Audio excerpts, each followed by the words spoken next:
Wait, is it supposed to press here again? How you start this? What we start by? Was a welcome? No, you had to do this.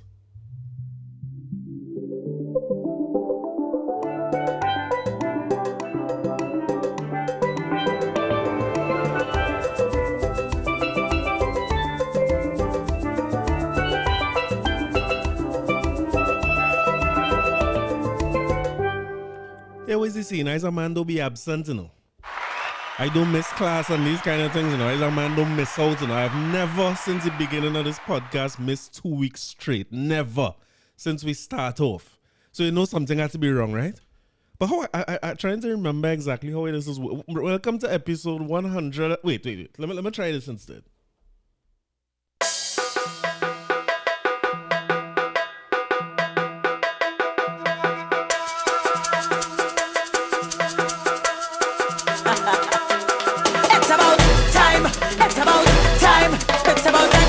And mash it up fine. It's about time.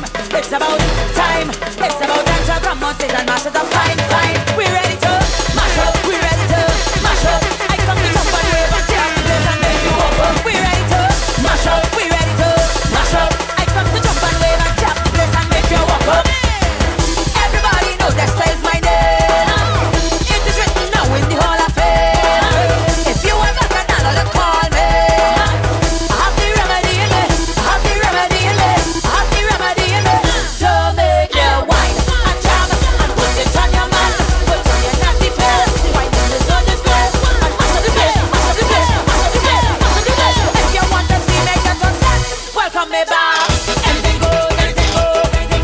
Any damn thing goes. Anything goes inside of here.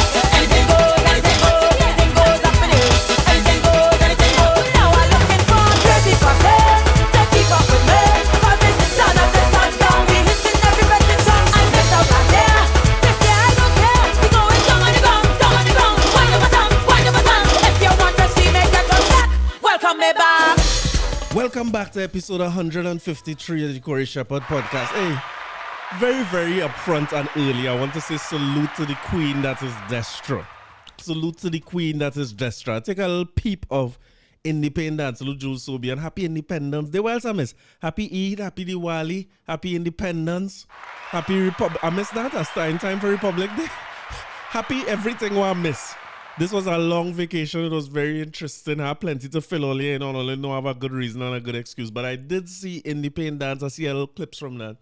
And I saw Destra come and perform Carnival in TNT, which somehow this ended up being, in a lot of people's mind, Destra only song. I don't know why they have no damn respect for Destra. I don't understand it. People don't understand who's Destra. You know? I think people underestimating Destra. Like if that one song with Marshall is Destra only song, Destra catalog is untouchable. It's one of the greatest catalogs in soca music, but we play with Destra a little bit. So I saw her performing for the event. And it looked like she was just carded to perform the one song, but the crowd called her back. And when Destra went back on stage, what do you call the fellow? The DJ didn't seem to have no tracks lined up or something went wrong. And then Destra went into singing about 8 hits back to back, a cappella on the stage. Half naked, which was great. But a cappella on the stage.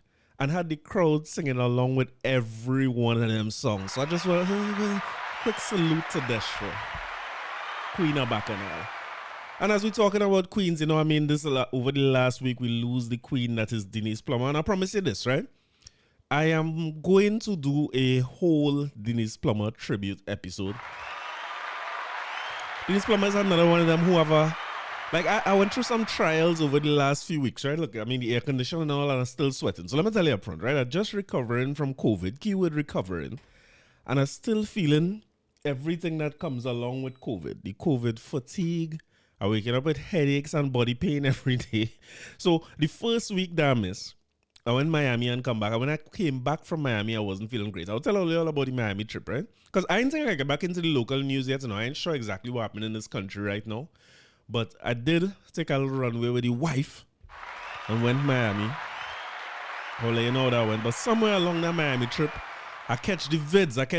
I thought COVID was done. I've been on this podcast saying COVID finished and done for a long, long time. But It ain't done. It's very real. I wouldn't say this bout was worse than the first one. The first one I was able to record while I had COVID.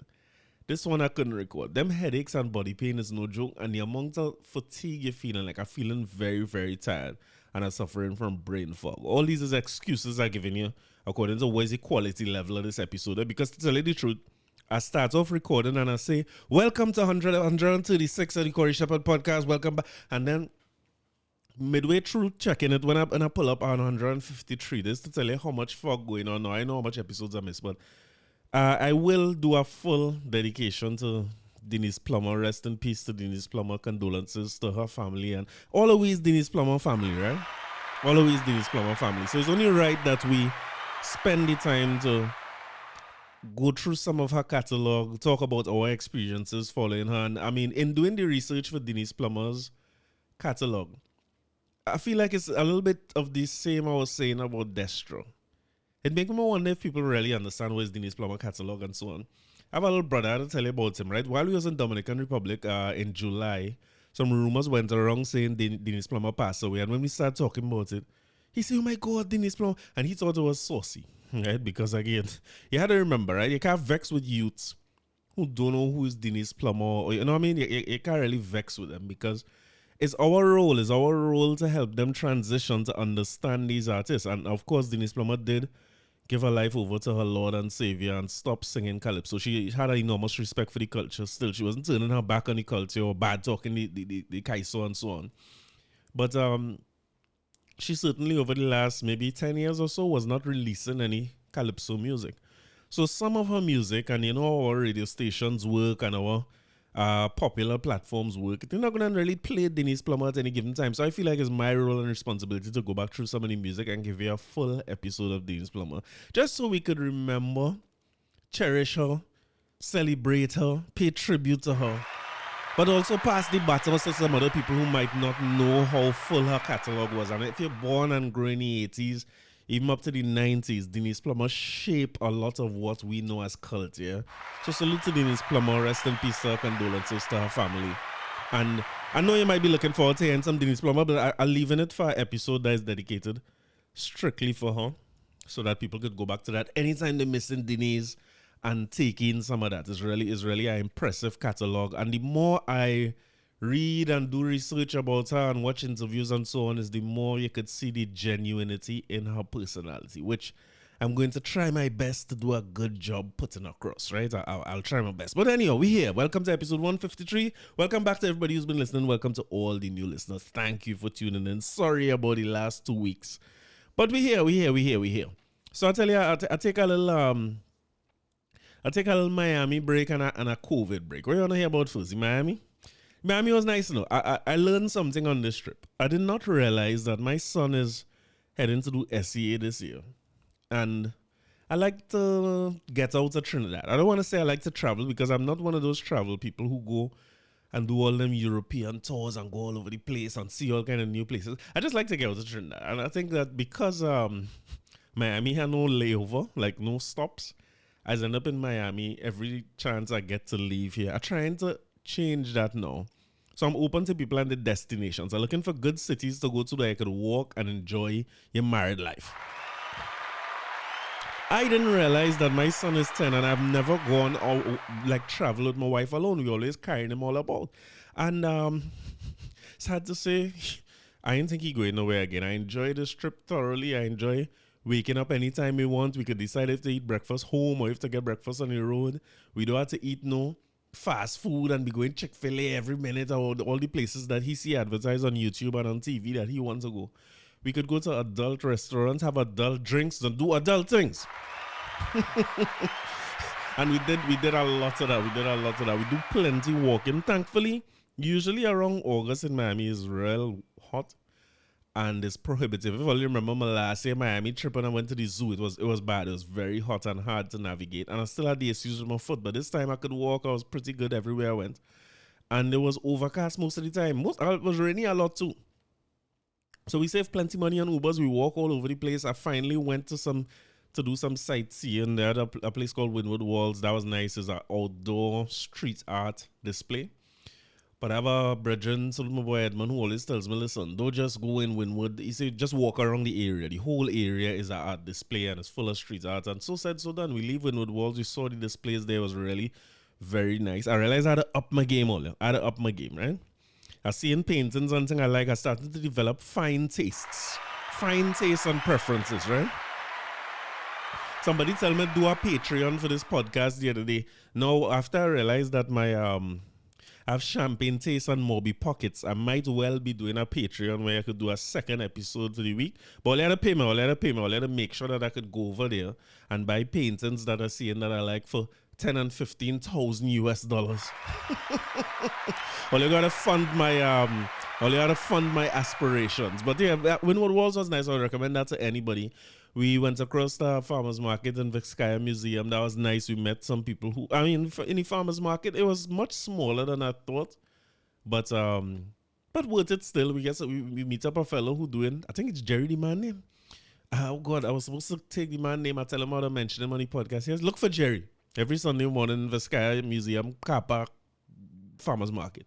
Them men doing some brisket and some pulled pork and some mac and cheese and things. Salute to them boys good. Them boys good. So that was nice. It was nice being able to walk around and stuff. And it's funny enough, right? While I keep telling Stacey, let me just explore areas because we always in Brickell there and we take Ubers to go everywhere. We don't really know the place. So when we left Wyndwood Walls and we walked through, just looking at houses and the street art, I saw in the window of a store like chocolate being made, like a big vat of chocolate with a. Remember when your grandmother and them used to make ice cream long time? Well, they used to make ice cream, and the ice cream used to turn in a big. Just picture a very big one of them on the ground that turning automatically, and I see in the chocolate. And no, a man like me, a greedy man like me, I going in. I can't resist. And there was a Jewish fellow who was extremely helpful and very, very nice. And he's like, "You want to try something?" He had a whole bunch of bits of chocolates and trying and stuff, and then he had us. Everything was great, right? And I realized now I had to buy something. I really didn't plan to buy nothing. I just wanted to see how that chocolate thing working, how it making chocolate in that big vat. And he gave me something. He said, "You like passion fruit?" So I find it a little strange for a Jewish. I was like, "We know about passion fruits." He's like, "Try it." And what he did was he made chocolate bars out of, I don't know if to call them chocolate bars because it's made out of passion fruit and have the texture of chocolate, but have the kick like passion fruit. It was nice, and some of them covered with pistachios and stuff. So I don't know if he picked up the accent or the fact that I knew passion fruit, but he asked me, he said, "Where you from?" I say, "I'm from Trinidad." He said, "Boy, a Trinidadian man teach me everything I know about making chocolate. So welcome to the store." And amazing how things is happening. I don't know, what is called that? Serendipity, the law of attraction. I don't know where it's called that, but he said that he learned the cocoa industry from a Trinidadian guy who used to work out at the university and was on the cocoa board and so on. And it makes you forget sometimes what we really have. Like sometimes we take for granted what we have. I'm not sure if people know that the cocoa that comes out of Trinidad and Tobago is rated as some of the top cocoa in the world. You dig? By the way, my name is Ben the Cocoa. I don't know if that was the best way to name his store. So if you're in Wyndwood, just go and look for. Well, according to your lifestyle and where you like and thing, go and look for Ben the Cocoa. Oh no, it's Ben B Cocoa. Ben B Cocoa, not Ben the Cocoa, right? Don't take your mind out of it better. Ben B Cocoa is the name of his store. But yeah, it shows you how much we take for granted. Our cocoa is rated as some of the best in the world, and also our chocolatiers are rated as some of the best. So this man have his practice there and make a living for himself, learning from a Trinidadian guy. It was just real interesting to see that. You know what else was real random before moving to the topics of the week? We went to the other day I say this on the podcast and people tell me I come off very aloof and elite, right? But one of the things I look forward to when I travel is to go to nice restaurants and eat nice food. And that's one of the reasons I think Zachary coming back again, because we could take our time. As adults, when you're hungry, you could be patient. Children, when they're hungry, they need KFC or the closest thing they see, right? McDonald's and all these things. So we were in the heart of downtown Miami. It's a bunch of restaurants. Like, the place is really, really good. So we were walking, going up the road. As a matter of fact, when we came off the flight, we were walking up the road and Stacey had seen this place, North Italia. I don't know anything about it, but I do remember Googling good restaurants in the area and North Italia came up. So I said, you know what, let's go in. middle of the day, and I like the vibe of restaurants when the restaurant full and the chatter of restaurants and the background music and active waiters and waitresses, and when you could see in the kitchen and the bar active. That's real fun for me. I enjoy that a lot. I enjoy the ambience of restaurants. Hence the reason I always say I like town restaurant down here, because you hardly find restaurants that have that energy and that vibe and the decor to go along with it and stuff. Maybe I should go out more often here and come out of my comfort zone here a little bit. I'm looking for recommendations. Tell me where the vibes is. Because a lot of the time you go to the nice restaurants here, it's very quiet and very laid back. It don't have that energy. But North Italia was like that. And he asked the waiter like what he would recommend. He recommend a few like starters. I said, well, let me share up some starters. And some of the best food I have ever had. Them men have a shrimp. What do you call it thing? A shrimp scampi. Me know a shrimp scampi, I say bring it come. And a truffle bread. Me know is that. I say bring him. I shall eat him. And they bring that thing, and boy, that is one of the best things I ever had. So fast forward to a few days. We were there for about 8 days, right? Fast forward a few days down the road. Stacy, I think we went to Sawgrass, and when we came back the night, we want to go and get some proper to eat. We were looking for, is it Mr. Chow's? What's the name of the restaurant again? P.F. Chang. She liked P.F. Chang. I don't really like it that much. So we were going up there, but when we busted off for P.F. Chang now, the place dead. And when I look across the road, North Italia is swinging. So I think, well, let you go back. Now my mind telling me, don't go back in North Italia, because we went there already. We could try somewhere else, But Stacy said North Italia, we're going in there, the vibe swinging and thing, we walking. I see Stacy whole face change. How, like, she gone into complete groupie mode. I said, but what going on with this woman? I mean, you see me every day. When you see me now, you're moving, so you know what I mean? I said, but what happened? You get accustomed to these kind of looks here? But she telling me now, she say, that's the man from Breaking Bad. Well, I stoops one time because I don't know she wrong and she seeing the wrong person already. So I expecting to turn wrong. Somehow in my mind, I thought I would have turned wrong and see somebody looking like Saul. I say, well, she must take somebody for Saul. I think it's Bob Odenkirk is his name. I said she must be taking somebody for Saul. When I turn around and watch, it's Nacho Varga. If you know Better Call Saul, right? He wasn't in Breaking Bad. He was only in Better Call Saul. But if you know Better Call Saul, you're supposed to know Nacho Varga. No, matter of fact, Nacho was in Breaking Bad too, a matter of fact. I see Nacho. So I'm watching him now because I go in groupie mode now myself a little bit. I had to control myself a little bit here. And I'm trying to think, is this Nacho or is it not? I don't want to embarrass myself in the people restaurant because we waiting for a table now and them looking like they're waiting for I don't want to embarrass myself and it's the wrong man. And she in complete groupie mode, this girl, I light up like 2 bulbs. But when I sit down there, and if you know me well enough, right, I have watched Better Call Saul at least 100 times. I bet you bottom dollar, I start back to watch it since we had the experience over there, right? I'm back in it again. And when I hear him talk, that man sound exactly like Nacho. Now, we never take no picture. I think I went into groupie overdrive and Stacey she was extra bored in the groupiness, but we didn't take no picture. But that was an amazing experience. I say I had to tell all of that when I come back. After all the years of reruns of Better Call Saul, I bounced up the old Nacho in the spot, and I went on Instagram to make sure it's him and taking out the last picture he had was saying Miami and things. So that was good. But that was pretty much Miami in a nutshell. We eat nice, we see a lot, we enjoy ourselves, we enjoy the child free time, and I now understand what people is be saying when they say you have to do things together and lead them children home from time to time. It's beautiful. I went up on the weekend we were there was when Beyonce had her Renaissance tour in Miami. And that would be the Friday night. So I said, well, hey, we here. Let me look up some Renaissance tour ticket. Boy, the cheapest ticket is $400 and something. I say, all right. Let me stay home. Because I can't name you 3 Beyonce songs. I know single ladies. But I don't think I could take a whole Beyonce. I would have really just be going there to say I went. But at $400 and something a ticket, and I end up seeing a ticket for like a 1 something or 200. I say, well, let me go and say we went. You know what I mean? Let me do it for the gram. The tickets is listening only. When you're a superstar, it's listening. So you paying $200 to go a Beyonce show where you can't see Beyonce, and they're making it clear to you you're not going to be able to see the stage. You could only hear the performance. It's crazy. And then this Sunday, Messi was playing Inter Miami. I said, well, all right, well, we could go and take in Messi and do it for the gram again. only to see the same thing, $400. Well, for that $400, if you see how far you is from Messi, at that point, you don't know Messi from Denzel Theobald. If you that far from anything. So we didn't do no whole set of events, but I did have a good time in Miami, and somewhere along that good time, I picked up the vids. I started to feel bad somewhere around the midway, maybe somewhere around Stacy's shopping time. I started to feel a kind of way like if I ain't feeling so great. But I put that down to not wanting to walk around them malls and getting fed up with these spaces. But I didn't know COVID was back on the rise, both in Florida and in Trinidad. And I come back here. I was supposed to put my business in the road a bit. I was supposed to have a photo shoot with my guy Cassius. I'm trying to redo artwork for the podcast. I had to postpone that. I postponed a trim. You could see how I'm looking. I'm not looking great. I had to tell Ronald I can't make. Only to find out like Ronald like he retire.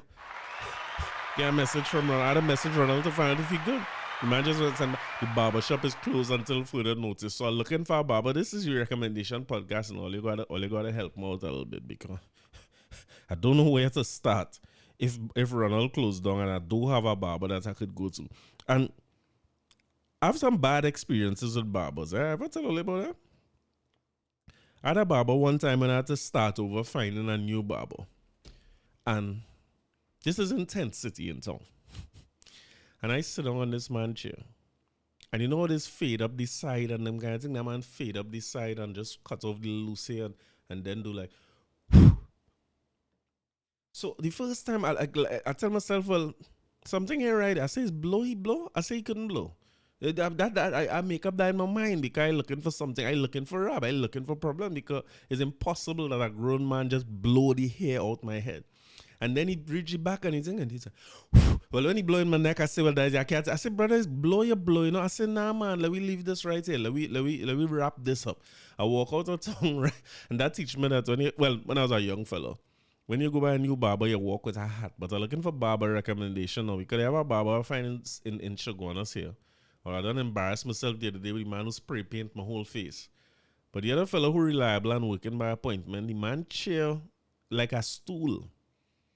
And the way my core and things set up, I can't sit down and balance my weight out for so long. So I'm looking for recommendations. So I miss out on plenty of things. I come and I miss out on the photo shoots. I had to reschedule. I was hoping that with the couple of weeks I missed, I come back with new artwork. And at least all I could see, I do something in the downtime. But no luck with that. Salute Cassius. I have that rescheduled.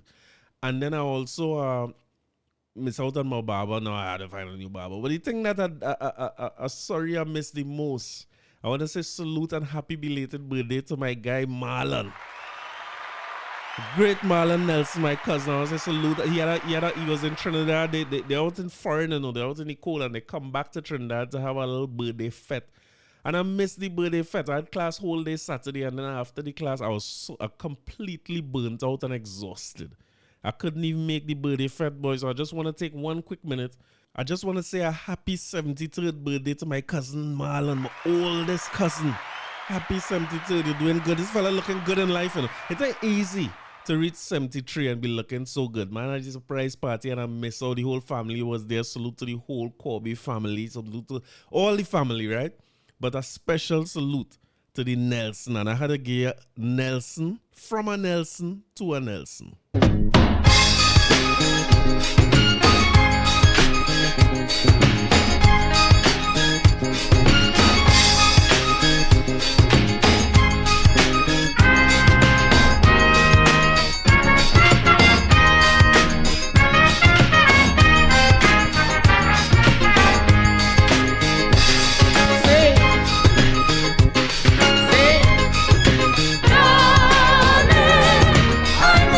Love is true. I don't know how much love I have left to do, but I know it's always for you.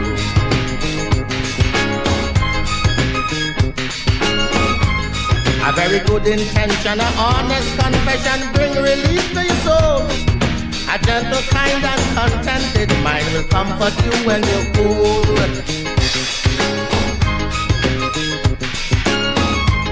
We don't doubt when we have it, still looking to find it, searching high and low. When all the time what we want to find, we have it and we end low.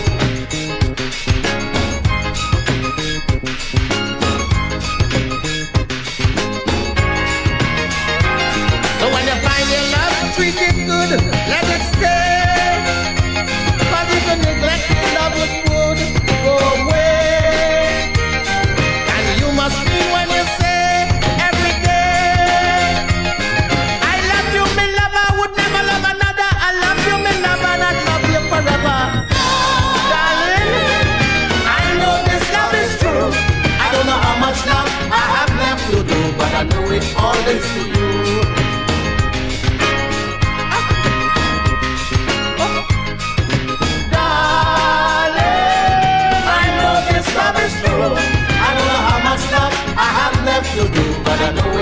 is for you.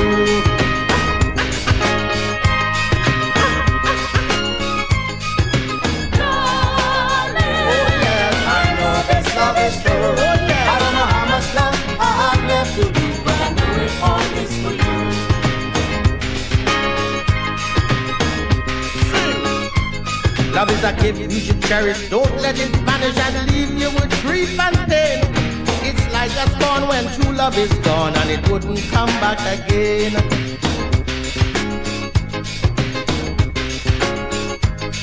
You're begging and pleading, cause deep down you're needing the love you abuse and damn.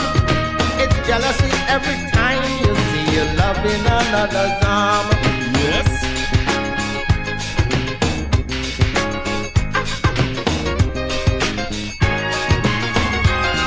Just like a blight and with no appetite. No love to cuddle up tight in the night. No one to hug up and kiss and treat you right. And just like a fire that burning desire for you and your lover to get back together. Darling, I know this love is true. I don't know how much love I have left to do, but I know it's always for you.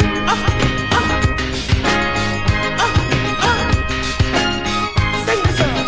Darling, I know this love is true.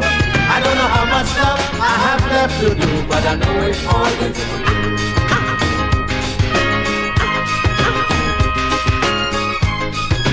Darling, I know this love is true.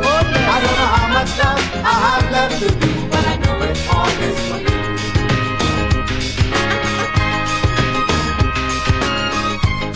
I can't take the pain, so I have to remain like a peanut inside my shell. I feel at ease, satisfied and pleased, and thank the Father well.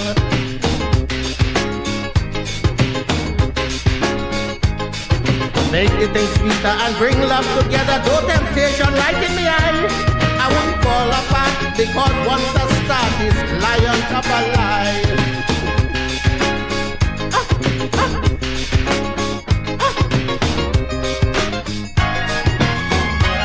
But I just feed the love, let it grow every day. I just treat it with tender care all the way. And I always mean when I say every day. I love you, me love, I would never love another. I love you, I love you, I love you forever. Oh, darling, I know this love is true. I don't know how much love I have left to do, but I know it's always for you.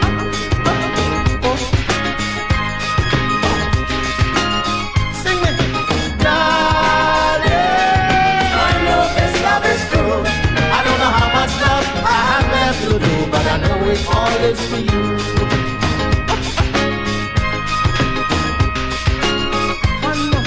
Darling, I know this love is true. I don't know how much love I have left to do, but I know it's always for you.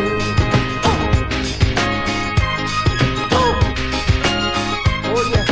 Darling, I know this love is true. I don't know how much love I have left to do.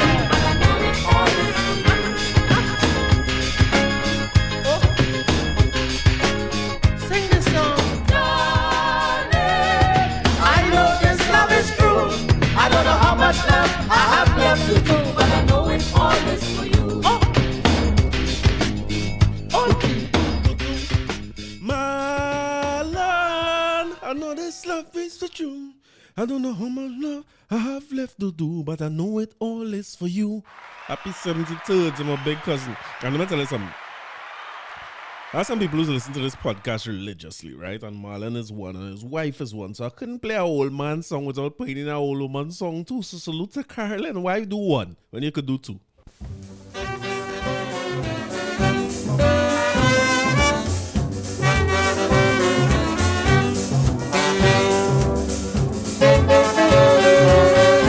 I ain't know which one older. But I feel like this stage it didn't matter.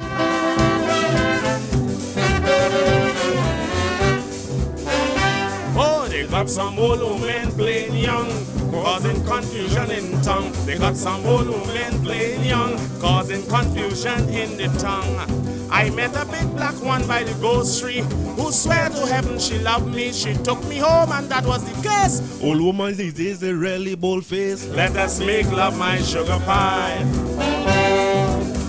For life is short and we may die. Hold me and kiss me, honey. Tell me for once you love me. Let us make love, my sugar pie.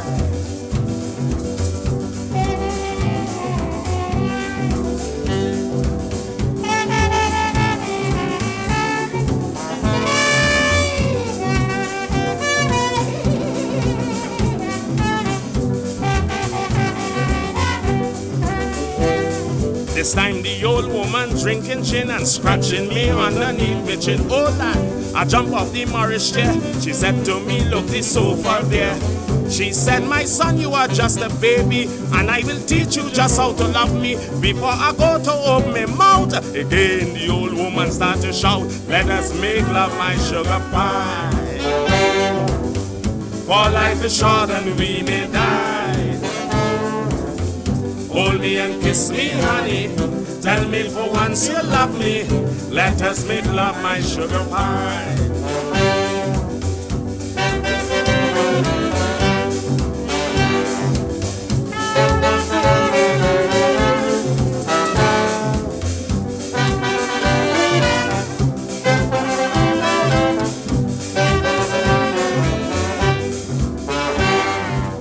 Until I couldn't move again. Then down came a heavy shower of rain. She run on me and she locked me neck, bawling outside a boy get back.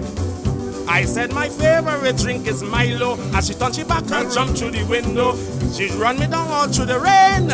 Not me with them old women again. Let us make love, my sugar pie. For life is short and we may die. Hold me and kiss me, honey. Tell me for once you love me. Let us make love, my sugar pie.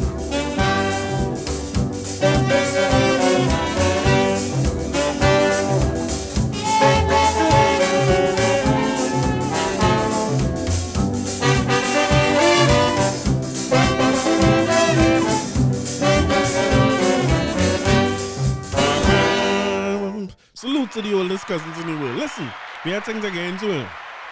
I want to say congratulations to everybody who was involved in the Caribbean Music Awards. Everybody who was involved in it. I don't know if all you follow it and all you was watching what was going on in the Caribbean Music Awards, but I seem to remember sometime in the 90s, if I remember right, because I remember being very excited watching Beanie Man perform, right?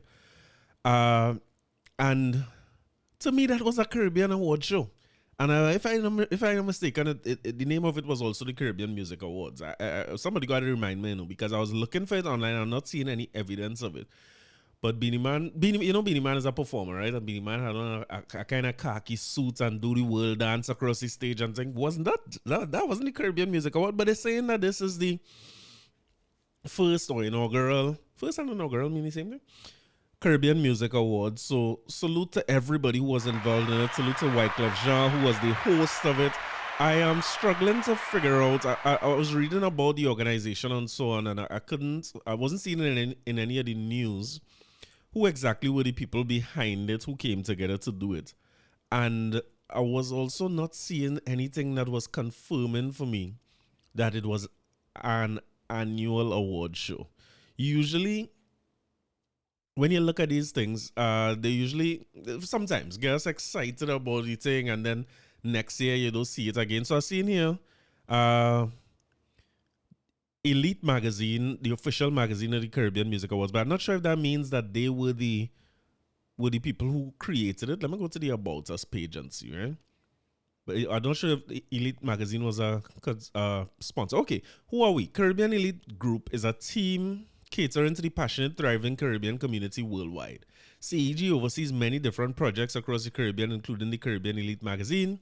CM is a print and digital publication which highlights the Caribbean entertainers, artists, producers, promoters, cuisine, travel, fashion, entrepreneurs, and more. while engaging in an array of topics that are of special interest to this community. We aim to protect and manifest Caribbean heritage that for generations has fueled the rich culture of the Caribbean. We pride ourselves on being the first in this format to target audiences on a global scale, having an open and flexible work culture while providing a platform where Caribbean culture is exhibited and accurately documented. I like it already. I had to find a way to get these people. I don't know who behind it. I'm not seeing the exact names of people and so on. But I want to find a way to get some kind of representative on here to talk about this, to see what is the vision for it. But you see anybody who starts something, I like it. There were a lot of critiques. I don't want to say complaints necessarily because it was all in all a positive night. But a lot of people were saying it was a little disorganized. The thing went on a little too long. The performances was helter-skelter. The speeches was all over the place. But that's okay. I don't know why we sometimes... this is how much Grammys they have now, about the 1,000 Grammys they have, We want to compare what we now start to something that somebody doing for 1,000 years. Let them do their Grammys and them things. We could find our own identity. What was one of the things I enjoyed before getting into the prizes and who win and the big personalities on the night? One of the things I enjoy was seeing how people went up on stage to collect their award and how they gave their speeches. Usually it's a podium thing, and you see some people go up by the podium and they had to bend down to talk and thank God and thank the manager and all them kind of thing, right? We had people who were snatching the mic and getting you a little piece of this song and getting you something. We make culture, this is a lot of what we see in these international award shows or with global music. It started right here in the Caribbean. The roots of a lot of this music is right here in the Caribbean, and we had to celebrate that. So I was glad that Wyclef Jean was able to. He may not have been able to identify a better host than him. I would imagine that it would be difficult to get Wyclef to host an award ceremony. And if it wasn't rooted in Caribbeanness, he might not be interested in doing it at all. Wyclef don't need to do anything, right, at this point in his career. So for somebody like him to do it, who has crossed over into the global market and crossed over in terms of several genres of music, right, collaborating with hip-hop, Latin American music, Afrobeats, soca, reggae. He's been all over the world in terms of his musical production and his contribution to music, writing, producing, the full works, right? And that's one of the best-selling albums ever with his group Fugees. And he was able to bring a unique perspective as a Haitian as to what Caribbean music brings to the table. He talked about how much albums he sell worldwide, how much different projects he would have on platinum. And he said, that's ours as Caribbean people, so we were celebrating that. He took a moment to go into dubplate culture. I remember when Wyclef used to come to, he was going to places like Jamaica and playing in dances like Fully Loaded and playing Whitney Houston dubplate and things. Bringing a unique spin to the whole clash thing. Even DJ Khaled was a part of that. Did Wyclef and Khaled have a clash? Can't remember. But yeah, it was good having him there. And what I enjoyed too was seeing the fusion of music, right? Particularly soca, calypso, reggae dancehall, right? If you want to call it like that. Because if there's one clip that summed up how I felt about the whole thing, was Farmer Nappy backstage with what song like Major Hype with him singing Garbage Bag for Beres Hammond.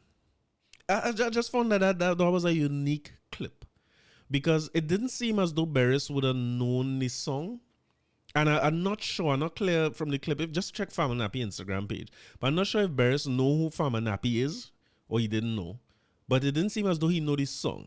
And Farmer was gaining a piece of this song because that's a song that any man in the world could relate to, right? So I was particularly a man like Beres because Beres have them kind of song too. And when I was singing it, I was thinking, in its own unique way, this is a kind of song that Beres could have sung. Maybe change it up a little bit, but that's the kind of song that Beres would have sung. A kind of love situation where love gone sour. Beres had enough of them kind of songs. And he was listening to Farmer Nappy, almost, like artist to artist, like hearing the creativity in the song and the way. And he was enjoying it, and that man laughed his belly full.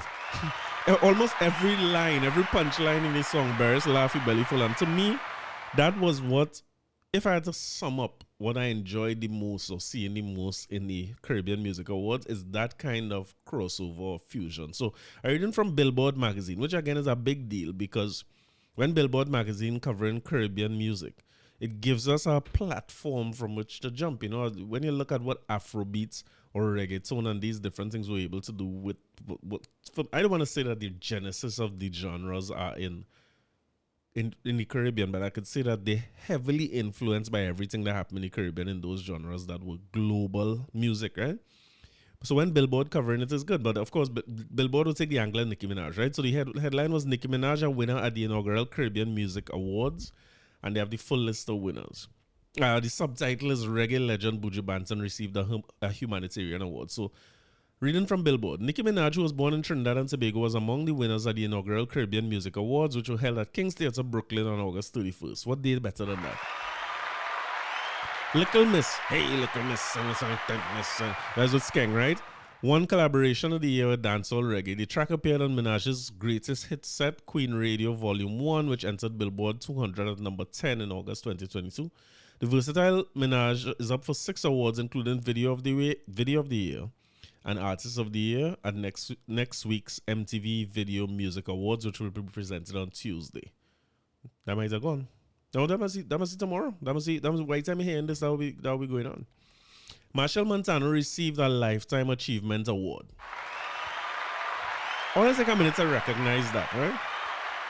Because Machel's hard work. No, Machel's a man you could like, you could dislike, you could say he bubble, he way into the thing, he politics, he way or whatever. But what you're not going to be able to say is Machel didn't work extremely hard to bring out quality products every single year for must be 40 years, right? You're not gonna discount that and pretend like if that not happening. So to receive a Lifetime Achievement Award at an occasion like this, being the first award here, I think is special and something we should celebrate. He also won Male Artist of the Year. Remember that we were discussing a few episodes ago Machel getting the keys to the city in Kingston and the backlash start for that? This is what needs to happen more, because a lot of the comments I was seeing about Machel receiving the keys to the city is, and I was disagreeing with it, not from the standpoint that Machel don't deserve it, but from the standpoint of you need to honor your own. I'm not sure what's wrong with Caribbean people sometimes. I saw Lisa Hanna, a Jamaican, what's it called, a politician personality. I believe, was she a Miss World or something like that? I don't want to misspeak, but I think she was one. Could it be? But she was talking about her love for dancehall music, and sometimes I wonder how Jamaicans move so with dancehall music and reggae music. Like, the whole world love it, and they don't seem to love the dancehall artists and reggae artists in the same way. I mean, I love the idea of Machel getting the keys to Kingston, which he deserves. I think Machel deserves the keys to every city in the Caribbean, and a few in the States too, and in Europe. But when Machel get them keys, there are plenty men who supposed to have a key already, right? Bounty Killer have a key, Beres have a key, Buju have a key, Beanie Man. Come on, that can't be right? So I think that achievement of the first, which will never be forgotten. I hope that elites continue to do this, but a Lifetime Achievement Award for him was interesting to see, because Machel still is bringing, as a Trini, right? Let me come back to home here.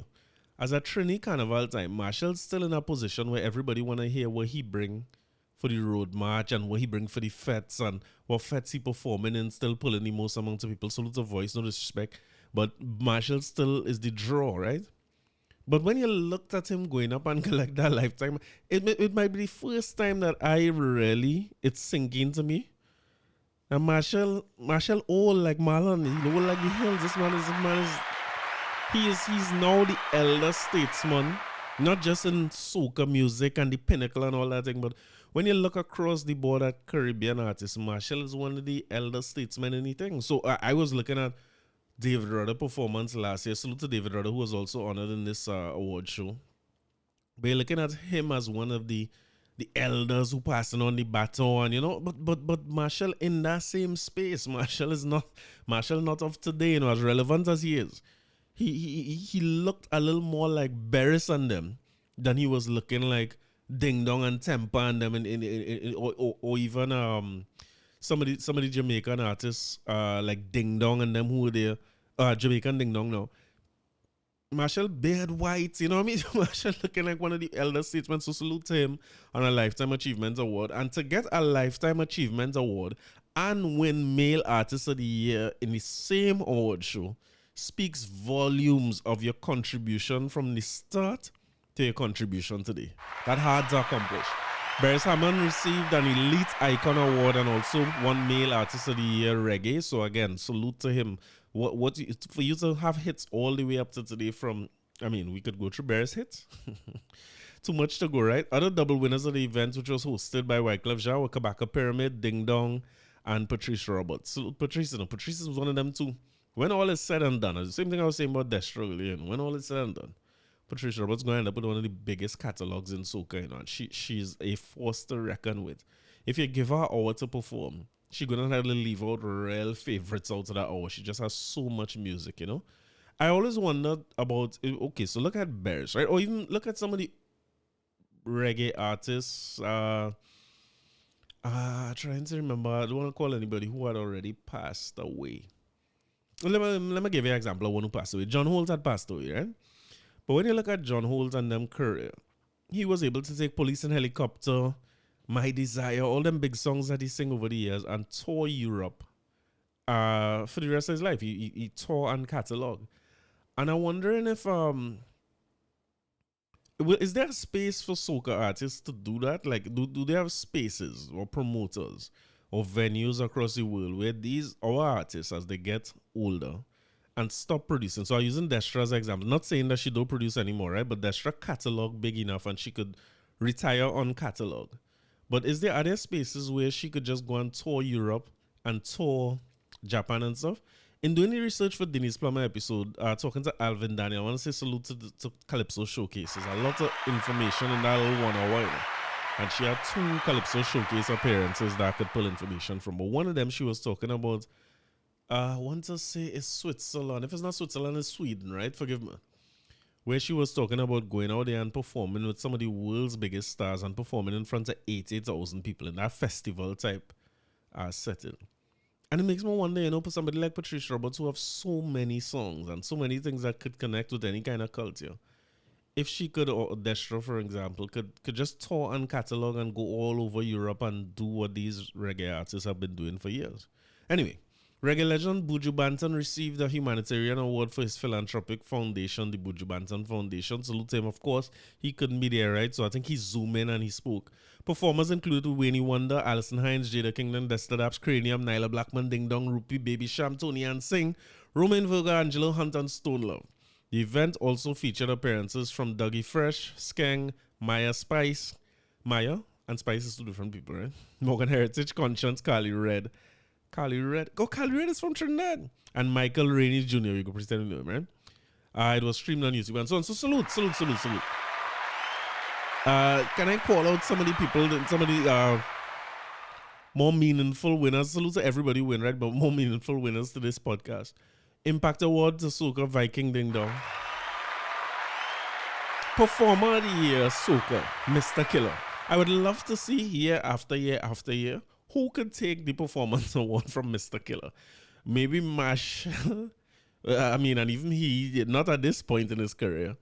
See, Destra tried to jump on Marshall and St. Mary's Fete last year, nearly caused mayhem.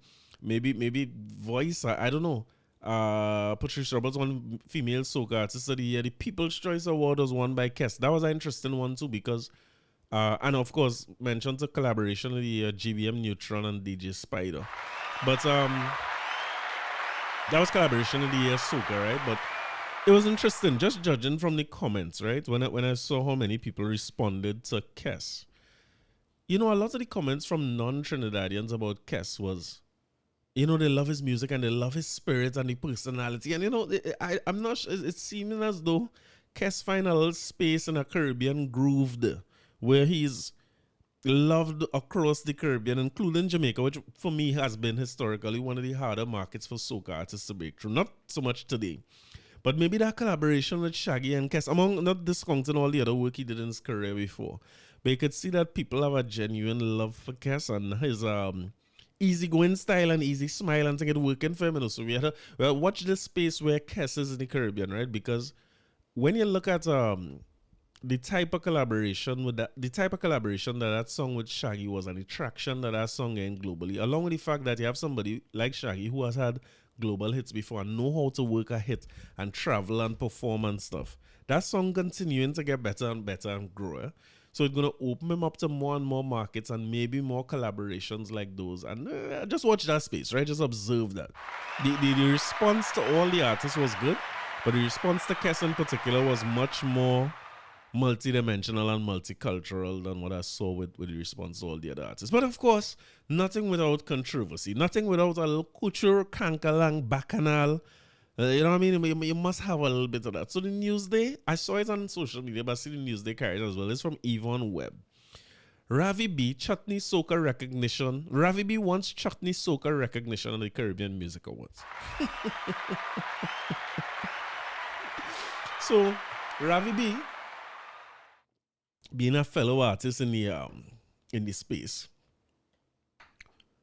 I have a few questions about this headliner, but let me get into how he said it. Because I have less of an issue with what he said versus how he went about it. So, reading from the Newsday here, it says Chutney singer Ravi Blasted Vex, better known as Ravi B, I could see why it's B, says he hopes one day Chutney Soka can be recognized by the Caribbean Music Awards. Now, if this was a statement that Ravi B had made, I would have said that's a great idea. Maybe I should check the organizers, let them understand because like for the Grammys, there's nothing wrong with saying Chutney Soka music should be recognized by, or you hope Chutney Soka music is recognized by the Grammys, right? And you could apply to the Grammys to have the genre recognized. No, the Grammys is going to take a look into the genre, look at the quality of music, look at the amount of artists, look at the type of following. These days they can see all the streaming, and they are going to determine whether you get into the awards or not. And then they're going to determine whether you get your award the day before the show starts, when it is Hot Sun Award you're getting, or you're going to go to the main stage, right? Because the Grammy committee determines what they do with their show, as should the people who run in the Caribbean Music Awards. Keep in mind the word inaugural. Inaugural means first. If they're doing this the first time, they have to start somewhere. And the fact that they start somewhere is better than deliberating forever, what you call analysis paralysis, and trying to figure out everything and never getting nothing started, right? So again, salute to them for getting the ball rolling. They have a Caribbean Music Awards now. We have a benchmark. We have a starting point. We have Beres as the reggae artist of the year. We have Marshall. You have a start, right? Moving on.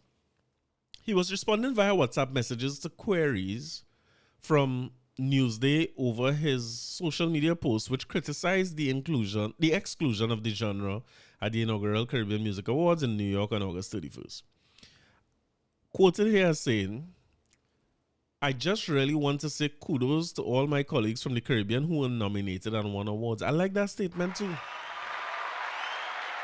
I think you should. There's your colleagues. I like how in Jamaica they say co-workers. I was watching Beanie Man on the Nightly Fix podcast recently. I like what Jamaican artists say, I'm a co-worker. He was talking about Elephant Man but that he co-worker, you know what I mean? Don't mind the can't get along, that he's still a co-worker.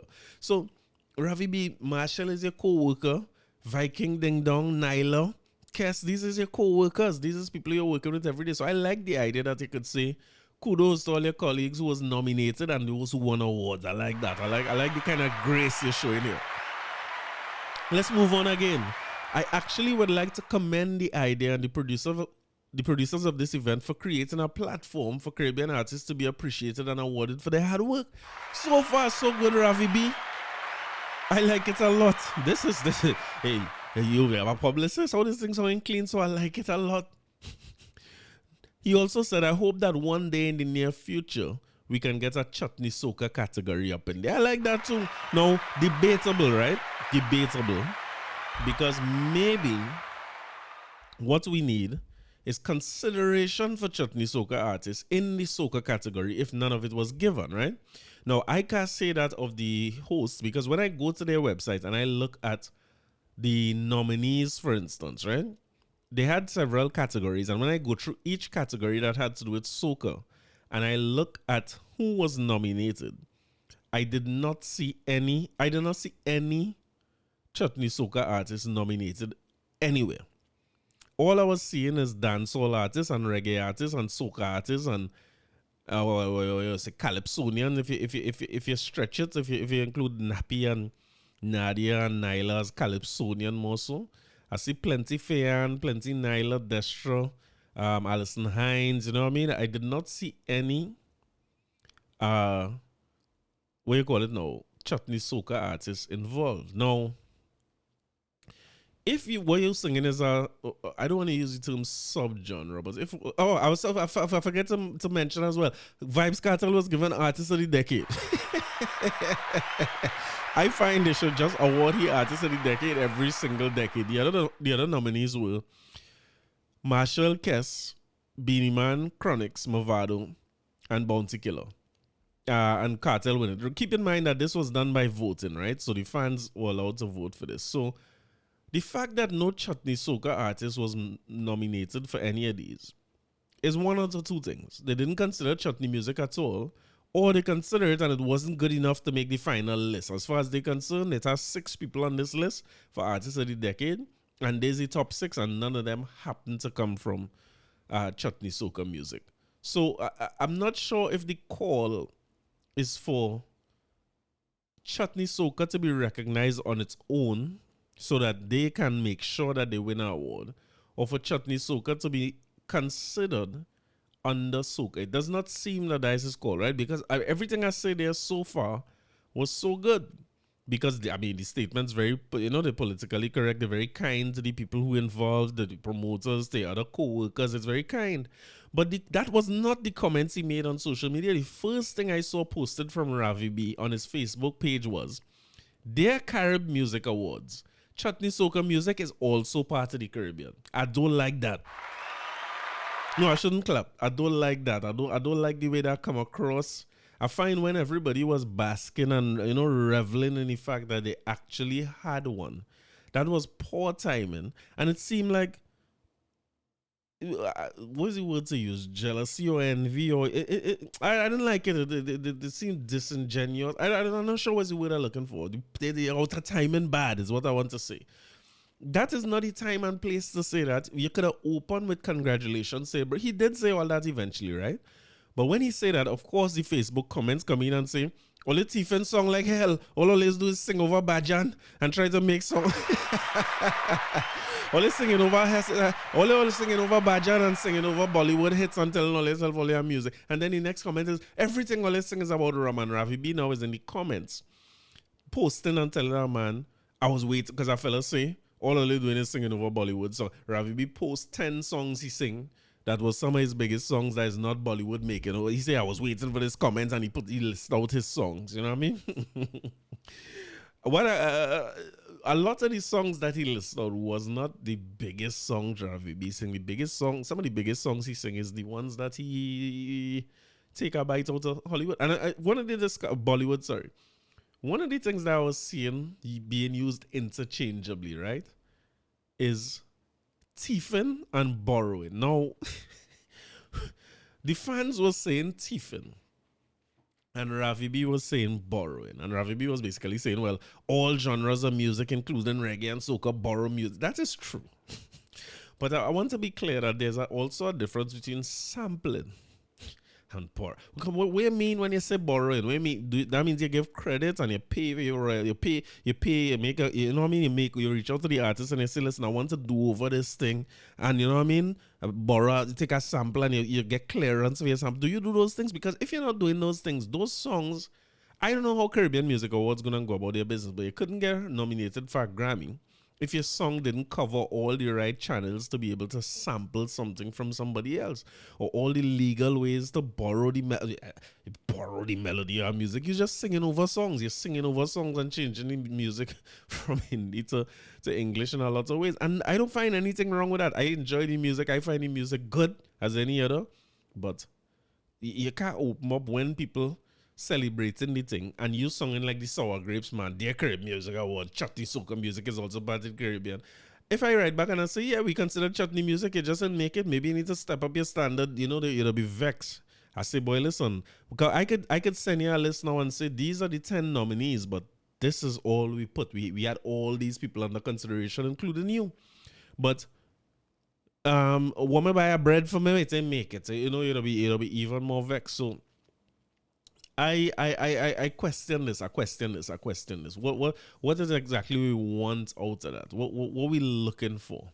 They say included was a reference to the Caribbean Court of Justice, which one fan points out, this is why we must not be accepted as our final court of appeal. Go figure. So, you're going beyond it to say that, hey, you had to get the CCJ involved. I'm not sure.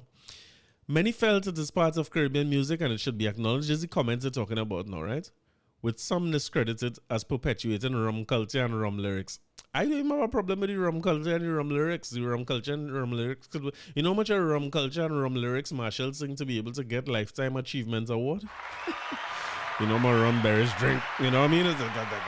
Music, nothing wrong with that. It's music. Music, you can sing about any topic and make a career out of yourself. So, they just went on to talk a little more about Wyclef and his role and some of the things that he said overall and so on. Ravi B, going back to Ravi B, one of the top names in Chutney Soka, who has been performing across the Caribbean and North America, took to social media to express his disappointment with mainly the reggae, dancehall, and soca music genres which are recognized. Jazz singer Vonnet Bigfoot responded to Ravi B's statement, noted, there were several genres and subgenres left out of the awards. I think with a little time and consistency, we will all be recognized. For now, I'm thankful this was done. There's hope. I think this.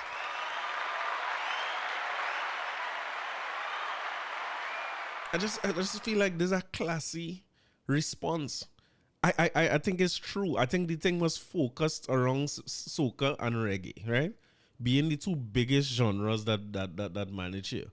What you call of Vonnet doing? Caribbean jazz, if I could be so rude. I'm not sure what exactly she might call her subgenre. If she's talking about herself, maybe she's probably not. But they have plenty of things like zouk. You could go as far back as ska in Jamaica, you know what I mean? As they say, chutney soka. Oh yeah, it's raga soka. It's still a thing here. Or will we end up here with groovy soka and soca? They will continue to grow. I'm hoping they do it every year, but they will continue to grow and make sure that all the genres that are recognized, and they will set proper criteria to do it.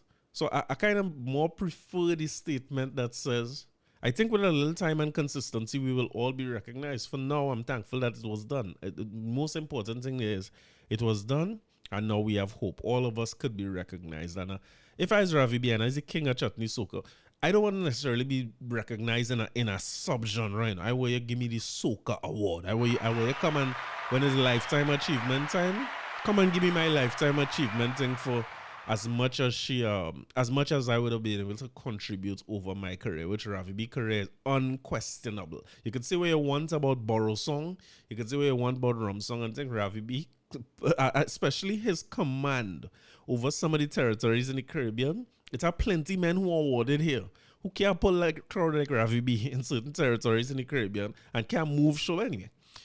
Vonnet went on to name some of the genres, such as identify somebody. Sorry, this is not Vonnet. Let me go back. I don't agree. It has placed. It has its place and should be respected. I don't play that. Also weighing in on the controversy, international opera singer Anne Friedel observed that there are 50 diverse genres of Calypso music, all derived out of Calypso, and it would be a tough decision every year and trials not to offend. She identified some of the Caribbean music offshoots from Calypso, such as Chutney Soka, zouk, mento, rapso, extempo, cadence, rampa, dancehall, jab, rocksteady. Imagine they have a jab award in there. Hey, if they bring a jab award, I want to know what they go look like when the jab men and them had to collect their thing on stage, all they dress up nice and think that is what is the Caribbean awards, you know what I mean? You put a jab in there, let them stink up with a killer from them. Rocksteady, Kaseko, Jingping, reggae, punta rock, parang, steel band, breakdown, and Calypso. Okay. There are even more forms of Caribbean music. Does an artist have to sell 1 million records or have an equal amount of fans to be included in the award show? What is the deciding factor for them to be included? Listen, give people time. The fact is, going back to what Vonnet said, the fact is, it's how one. It's how one, and they do it and they pull it off, and it was great. And we must continue to build on it. And maybe calls like these could be gentler in terms of how you call for it. Not, hey, you touch Chutney too. Be gentler in your approach to this and approach people directly, you know what I mean? They may not if Chutney Soka was one of the biggest genres, or if you had two genres to pick from in the Caribbean, and you have Calypso and reggae as the two biggest, and if Calypso, if Chutney Soka was bypassing reggae, I'm sure it would have been there. So the discussion there to be had is one of the smaller genres or subgenre of Calypso, if you want to call it that, or Soca.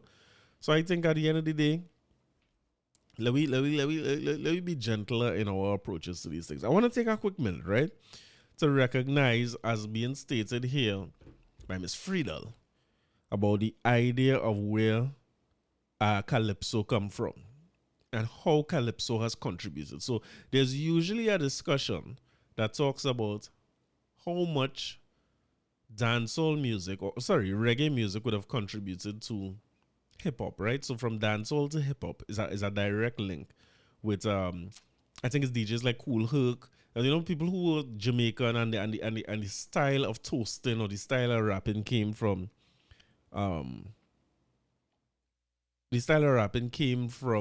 directly from the dance hall and the way selector would toast when they're on the mic, right? So when you look at Uroy and these people, and to be fair, and Wyclef said it as well, reggae and dancehall sampled so heavily in hip-hop music, and they collaborate so much with hip-hop artists, almost like to get them a start or a boost sometimes, and then the reggae and dancehall not really recognized in their big award shows in the same way. So they borrow, and then you do get the kind of recognition you're looking for. Some of their biggest artists in the genre are West Indians, but you find that you do get a West Indian credit. They big up the West Indies themselves. I ain't talking about the artists themselves, the Biggie Smalls, the Rihanna, Nicki Minaj, Cardi B. I don't talk about them. They big up their country, but the labels don't seem to really want to push it.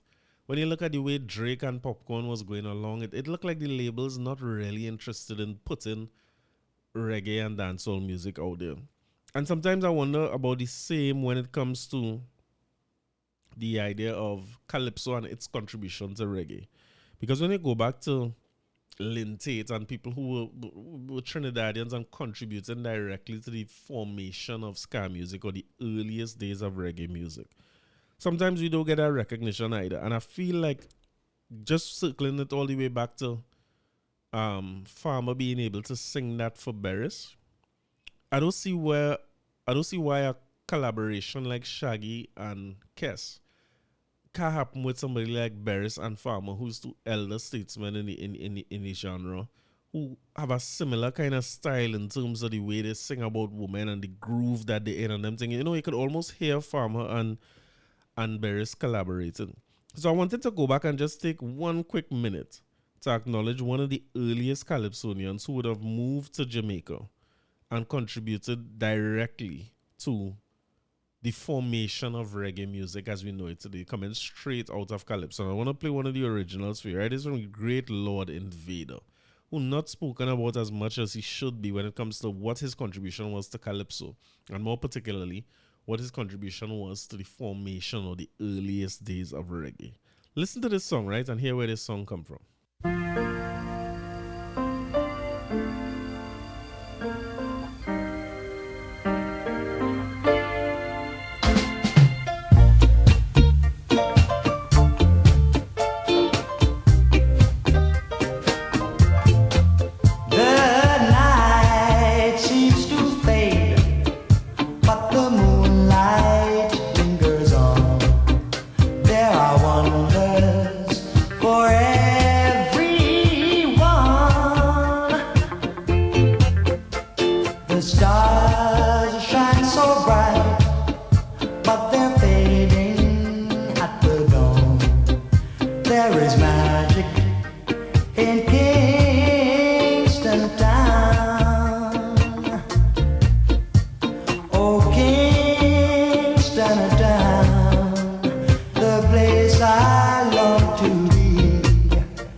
So if you didn't know, Lord Invader is the original singer of that song, and I want to believe that that he would have been compensated. Is it UB40 that sang it? Kingston Town, UB40. I believe it was UB40 who would have taken that and make it into a hit. And that wasn't his only song that was globally recognized. That I'm not sure how that started off. I'm not sure if it's a borrow, as I say with Ravi B. I don't know if it's a borrow or original a sample and a clearing of the melody and so on, but I understand that he was compensated for Kingston Town. But this is another one that he had to go and sue in court to get money from what would it be, the Andrews sisters. Tell me if you know this.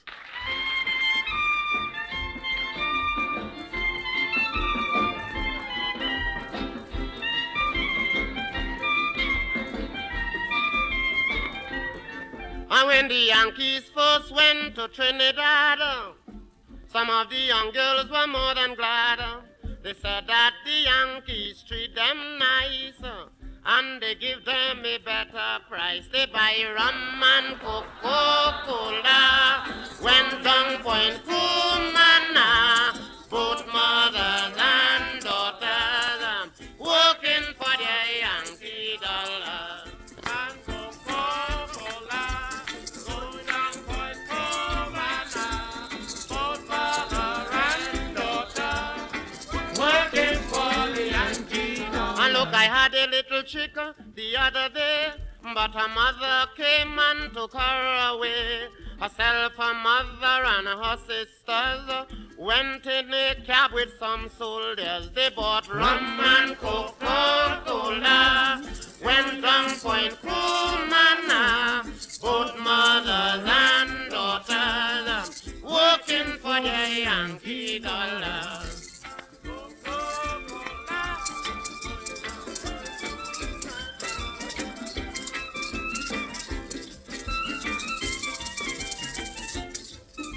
They have some aristos in Port of Spain. I know a lot, but I won't call name. And Why? in the day, they wouldn't give you a right. But you could see them with the foreigners late at night, drinking rum and Coca-Cola, going down Point Cumana, both mothers and daughters working for the Yankee dollars. What are you doing for them Yankee dollars, you feel, boy?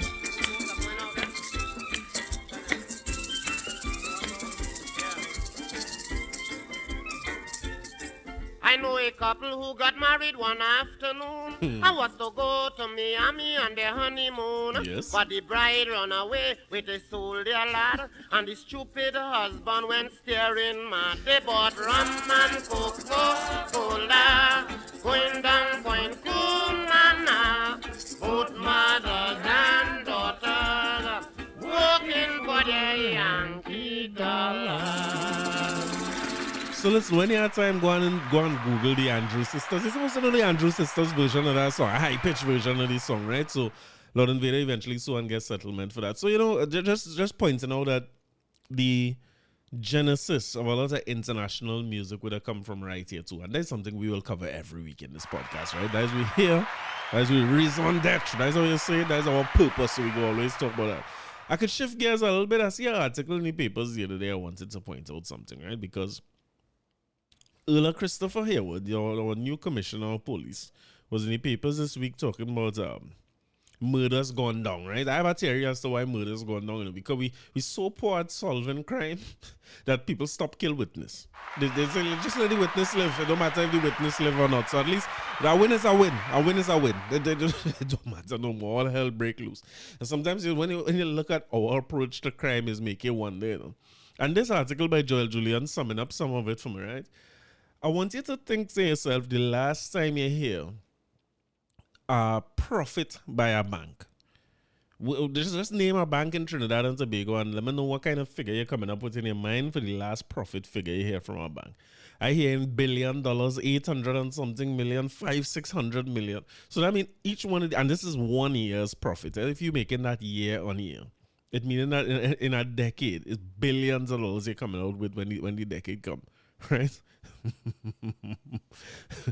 And then I am to see an article because they say that the other day, or despite what Earl is saying, maybe murder's gone down in relation to housebreaking, robbery, all them different things. Maybe should they comparing it as a pie chart, murder's going down because everything else going up.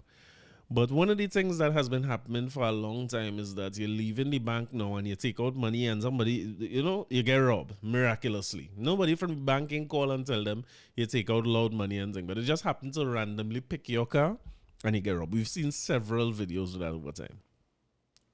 So the Bankers Association of Trinidad and Tobago. So the headline here by Joel Julian is BAT offers $10,000 reward. This is Bankers Association of Trinidad and Tobago. The Bankers Association of Trinidad and Tobago is offering a reward of $10,000 for information related to the robberies where people who had just withdrawn money from commercial banks were targeted. But, hey BAT, what is this really? BAT. We want to solve this thing or we want information from it or not? Because, listen, the story came about because somebody get the bag stolen. Let me read through the whole thing, right? So you understand the context. This offer of a cash reward comes after BAT announced last month that it would be partnering with Crime Stoppers of Trinidad and Tobago to address the growing concern. The Bankers Association of Trinidad and Tobago is seeking your assistance in solving a number of robberies related to customers en route from banks to other premises, a newspaper advertisement said yesterday. They men take out an ad. The ad could have cost 10,000. They men take out a newspaper ad. Listen, we good backward. BAT is offering a cash reward of 10,000 for useful information that leads to the arrest of anyone responsible for one of those robberies. Do you have any information or suspicions related to any of those robberies? Have you heard of someone speaking about one of these incidents? BAT stated in the advertisement.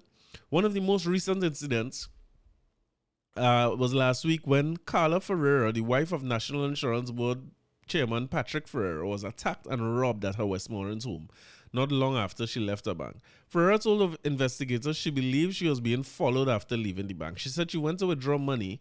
However, while waiting in line, she started to feel lightheaded and decided to go home without conducting her transaction. I want to take note of this, right? Because if the accusation is that allegedly people in the bank sharing information with the criminal friend, and if you're sharing information, you are criminal too, right? Which means they know this woman accustomed coming and withdrawing money. So they don't say when she there and they don't make the call and they say, right, she leaving now. They forget to go back and check to see if she actually withdraw the money or not. It went on to say, as a result, the bag which was stolen only contained $3, her bank cards and her ID cards. Now, thank God this is what I mean. Well, like, look at me. I was listening to somebody on a podcast recently talking about when something happened to you, right? Whether we paint it as negative or positive is our call salute to Dr. Linda Ulrich, right? She was talking about damaging her foot in several places, and she said, she was able to pause in the moment and say, is this a good thing or a bad thing? Who knows? Sometimes I trying to pick up that mantra for myself, right? So that even though I'm struggling up to now, like I'm waking up every morning with headache and this COVID didn't want to leave, man. I'm tired. The littlest thing I do again, completely exhausted, fast. But I don't know if that's a good thing or a bad thing. Maybe this is just where I'm supposed to be at this point in time for greater things to happen. And the pressure, I know some pressure in work. I had a class recently, for the first time in a long time, I had a good bit of people in a class who, in my opinion, would have done really well in the papers. And they didn't get the marks I feel they deserve. Pressure and stress, but I keep telling myself, boy, is this one of them situations where you're getting prepared for something else, all these challenges and the way you're feeling and things. Is it setting you up for something bigger? And again, I keep referring to Denise Plummer. Again, I committed to doing that Denise Plummer. Oh, well, I will do that, right? You could bank on that. But one of the things about Denise Plummer is the baptism of fire that she gets to start her career could have stopped anybody else from moving on in that career at any point in time. And she take that and turn that into one of the greatest careers in the history of Calypso music. So sometimes it making me wonder, is this a good thing or a bad thing? I don't know. Let me just accept what it is and go through the preparation, go through the pain and the suffering for what is to come, for the greater thing that is ahead. And it goes back to the story because that lightheadedness that you're feeling, you ain't gonna feel good. You feel like you want to pass out. You wonder, but why this happening to me? Why I'm feeling so? But it save you from something because you withdraw the money and they come and they're going to get $3. So, but anyway, Bankers Association is taking this seriously and they're not making no joke where this is concerned. Hence the reason they're offering a whopping $10,000. You cannot go wrong here. The increase in frequency, hear what I say here? The increase in frequency of robberies like this caused BAT to issue 2 releases in recent times. On July 12th, BAT said it acknowledged with great concern the increased risk faced by clients before and after they visit our branches and ATMs.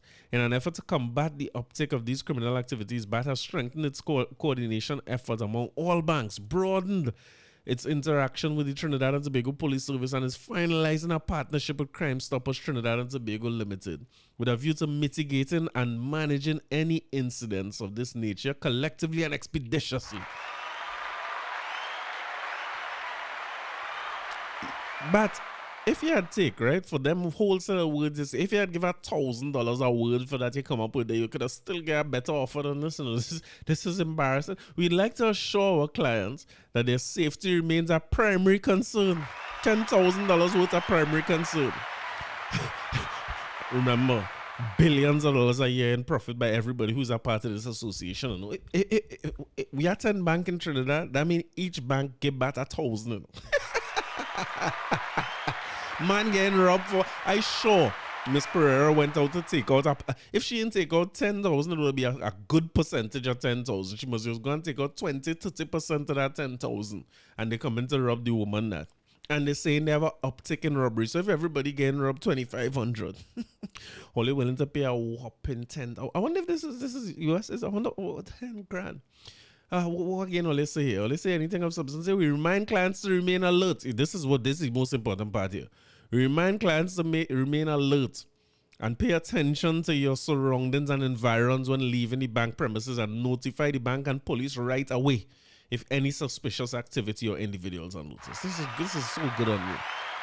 This is so good on you. In June, BAT also advised bank customers to take precautions when performing transactions, such as using online banking platforms to minimize cash withdrawals, shielding one's PIN at the numbered point-of-sale machines, and avoid clicking unsolicited emails. And of course, if anything happened like you with respect to the robberies, call 800-TIPS and submit a tip online at www.crimestoppers.com. And just in case you're interested, person providing tips to Crime Stoppers and collecting cash rewards have always remained anonymous, and as the advertisement stated. So Crime Stoppers said the system has been used successfully since 1999, and now the Bankers Association. So in 1999, right? How much years between 2023 and 1999? Let me do some quick maths for you here. Right? 2023 minus 1999 equals 24 years. Let me say they make $500 million in profit every year, right? Let me see. I wonder if this thing could calculate. So I'm gonna turn it sideways because the number's big here. You know? 500 million by 24 years is 12. How much is this here? Me know how much is this? You know, it's a 3 set of triple zeros. That $12 billion. Me know if it's 12 billion or 12 trillion. I want to divide this figure by 10,000 to get a percentage, right? 10,000 divided by 12, 1, 2, 3, 1, 2, 3, 1, 2, 3. I ain't so good at maths, though. But what they have contributed to help stop this crime, if you're willing to come together and stop this spate of issues that has come from 1999, Crime Stoppers has been stopping crime, people getting robbed outside of banks and so on. They are willing to offer you here 0.0000008% of their profits over the last 20. You cannot go wrong. How crime could be an issue in this country? You don't see crime easy to solve? Thank you to the Bankers Association for your proactive approach to stopping this. Let me go back to congratulating thing where culture is concerned. I want to congratulate everybody who was involved in naming the Trinidad and Tobago Street at the intersection of 131st Street and Liberty Avenue in New York while I was gone in my absence. I see whole fete going on where Moko Jambi and so on is revealing Trinidad and Tobago Street. I feel good. I feel proud. Salute to everybody involved in this. Salute to the folks at the New York Consulate. I see several. Who was the soca artist I saw performing now? I can't remember. Was it Natasha Wilson, or was that an independence thing I was watching when Natasha Wilson was performing? They had performances and they had Tasha and the full works. And you know what was nice? Trinidadians in New York came out and support and make it into something, you know what I mean? Boy, a Trinidadian a nice person, you know. A Trinidadian is a nice place. I also remember this experience I had, right, where I had to renew my visa. It had to be, was it passport? It could have been passport. And I was in Jamaica at the time. I was moving back to Trinidad, but the process was very, very long to get appointment dates at that time. And I decided to do it in Miami. And had the appointment in the Miami consulate, is what it's called that, or wherever you could get. I think you could apply for a passport over there, wherever the situation was. I went there to do the application, and I met up a family who came from far. I can't remember how long. They tell me they drive some ridiculously long distance to come and sort out their passports. They're living over there, right? But they drive hours and hours and hours to get there. But you know what was nice? They walk with heavy sandwich and juice and all these things, and I sit down there and they offer me everything they had to eat and everything they had to drink, they offer me. And there's something that we still have that's very uniquely Caribbean. You know? And that little gathering where I saw they renaming one to the first street to Trinidad and Tobago street was... It seemed like that kind of atmosphere. Everybody had a togetherness and they had on their red. And it just seemed like a place where parasites sharing out and, you know what I mean, man sharing out the little sandwich and the juice.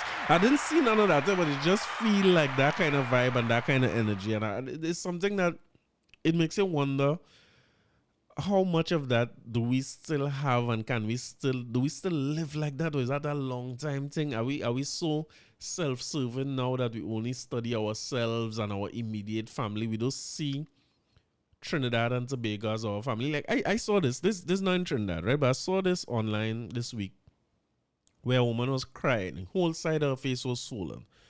And she was saying that a man hit her with a brick for not giving her, she didn't give him her number. Like he was asking for a number and she didn't give him. And he hit her with a brick. Now, unless that person completely insane, there may be more to the story about what the woman would say or do to him. And what I just find really strange is the comments online, right? Because I talk about this all the time. You see advantageous situations. I don't like it, you know. And I can tell you this, I am not standing there. I don't know if it's the era I born in, or my age, or just the things I've been through, or I have a mother, you know what I mean? Everybody have a mother, I suppose. But, you know, maybe I have a little bit of more protective nature because I grew up with my mother alone. And I don't know. Because I'm not standing by and watching that. I'm not from this era where everything politically correct and man had to have this rule and woman had to have this and woman is the thing. And I'm not from that era at all. I see myself as protector and provider. Maybe or you could call it patriarchy. I don't care how much a different pronoun, or they teach me how much thing you have to say about things. You see me when I going out with somebody as a woman, as if I going out with a woman, that woman is my responsibility. I see somebody post something on Facebook the other day saying, any child around me safe. I like that. That's my attitude too. You see any little child around me, I want to tell them something nice. I want to tell them how beautiful they are, how smart they are, how good they play. I want to say something nice to you as a little child.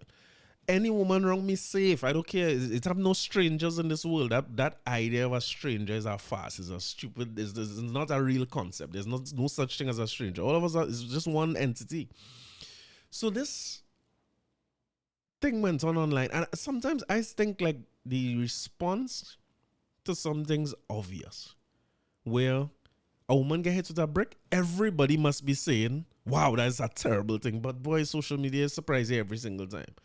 Because men in the comments basically saying, there's one guy I respond to, and I real type out thing and delete it. But this fella didn't understand me. He say, yeah, right, a man just hit you with a brick. Why you don't tell us what you do for that man to hit you with a brick? And I was like, hit the woman with that brick? I respond and I say, boss, listen, I want to understand, like, genuine question.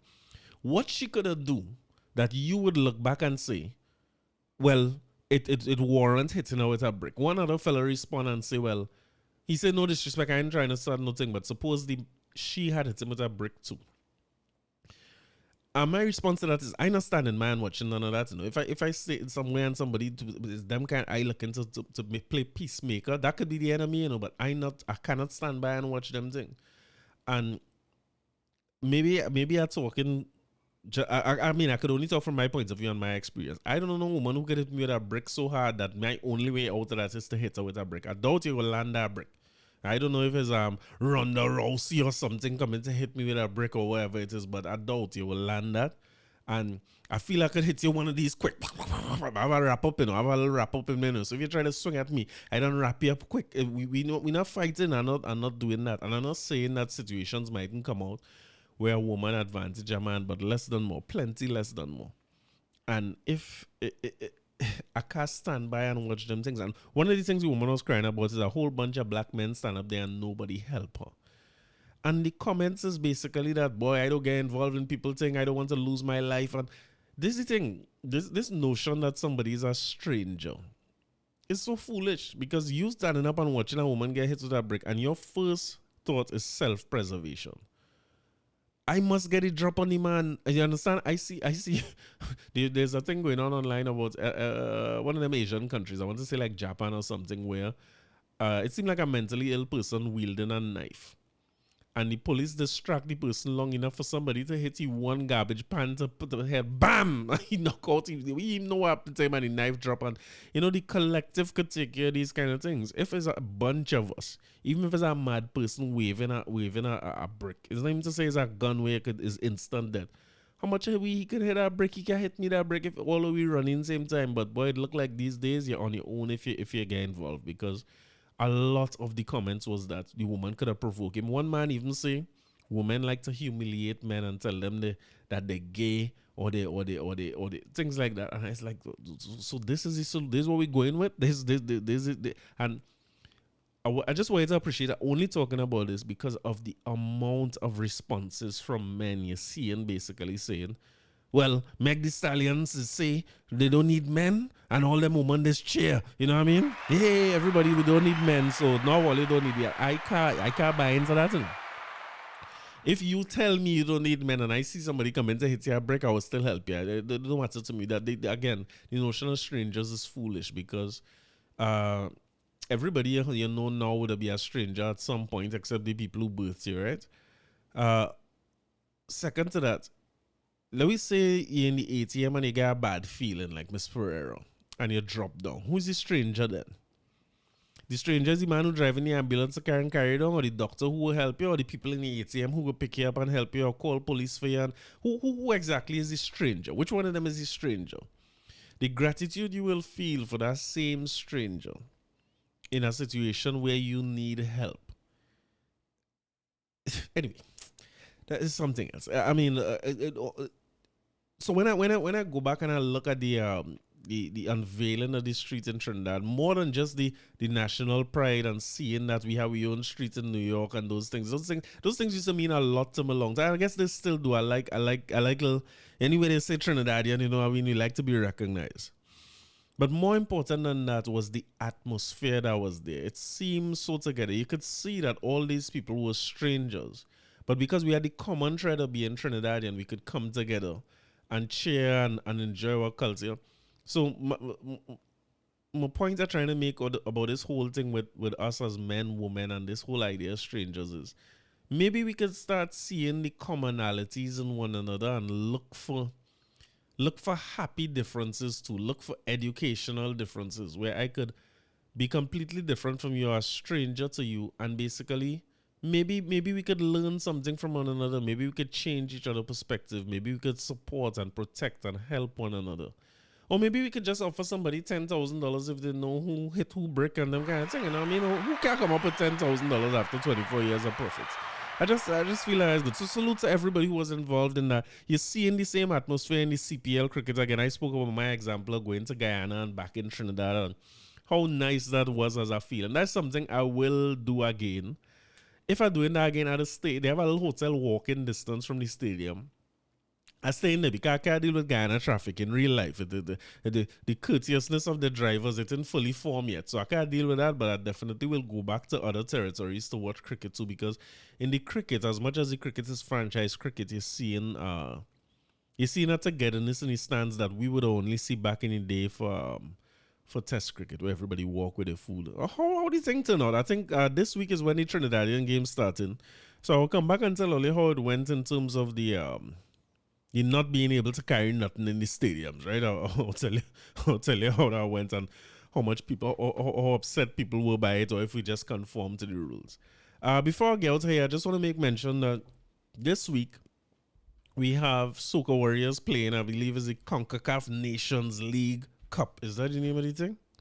Is it possible for me to get anything right here? CONCACAF Nation League. And we have matches done Thursday, the 7th of September against Curacao. The 10th of September against, who is this? El Salvador.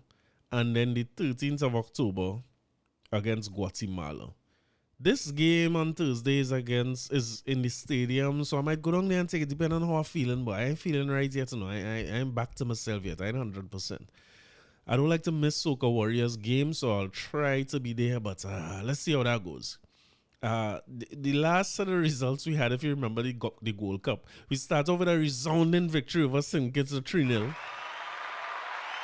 But then we get trounced by Jamaica 4-1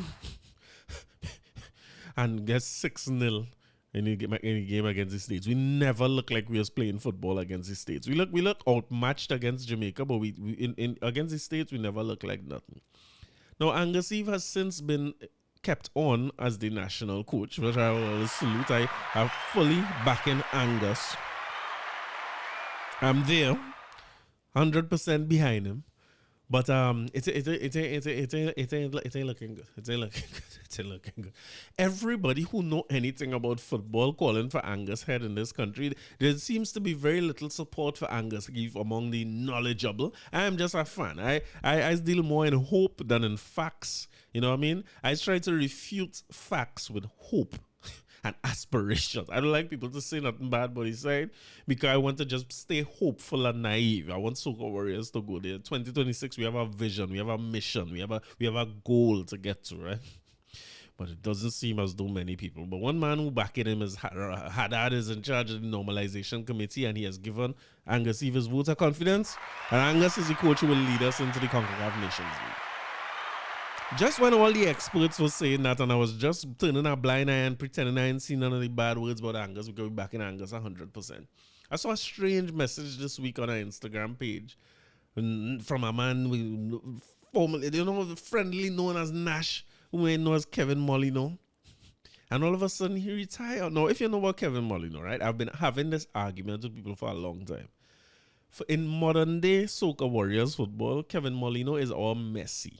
This man have more goals than everybody else in modern day football in Trinidad. Before the golden era of football would have been College Strike squad all the way to the original Soca Warriors who went to the World Cup, and even the 2010 campaign. All that is big side in Trinidad over the years, right? We're missing a few campaigns, but generally speaking, we are forced to reckon with in the Caribbean. Since 2010, it ain't looking so great. We're not looking good, you know what I mean? We lost into Guyana, Puerto Rico, all these kind of side, Dominican Republic we have been under some pressure in the region and in football in general, right? In football in shambles. As Jack Warner goes, so do we.